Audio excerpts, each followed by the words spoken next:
Merhabalar. Bugün sizlerle dünyadaki en acı cipslerden birini yiyeceğiz. Yaşasın. Adı ne? Adını söyleyin. Takis adında bir cips. Blue Heat. Açıyorum. Hadi bakalım. Açıyorum. Batu sen tadına bakmayacaksın değil mi? Ben yiyecek miyim onu bilmiyorum. Acı kokuyor. Düşün bakalım sen. Ben Göster yiyeceğim. bakayım nasıl rengi. Ben mavili. Daha biraz sağ Ama tarafa gel. birazcık sarı da. Sarımsı mavili. İlk önce daha denesene. Orada parlıyor da daha önce. Daha deneseydi. Aha daha morarıyor. Aha gitti. Yok. Aa kızardı. Acı mı? Bayağı acı. Aa daha gitti. Boğazımda kalıyor acısı. Hafif ama gittikçe yükseliyor acısı. Ah. Yedikten sonra mı acılaşıyor? Devam mı acısı? Evet. Hayır ben yemeyeceğim. Ben suyla birlikte yiyeceğim. Ama bir için su lazım.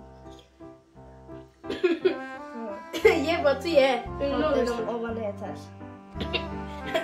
Batu zaten acısızları da acı bulduğu için. Yo ben yemeyeyim. Tamam bütün gün ben yiyeyim. Bana bir tane yeter. Tavsiye ediyor musun peki? Tamamdır. Hadi görüşürüz. Challenge'dan başarılı çıktık. Başla. Şimdi tek deneyeceğim.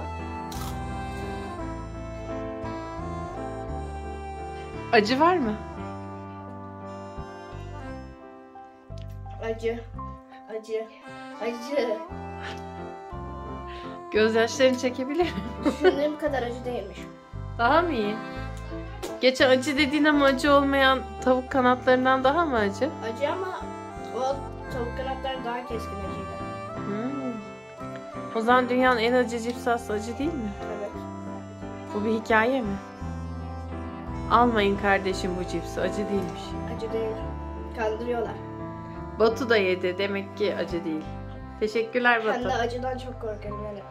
Acı tavuk olan şeyi, acı olmayan tavuğu acı hissediyorum.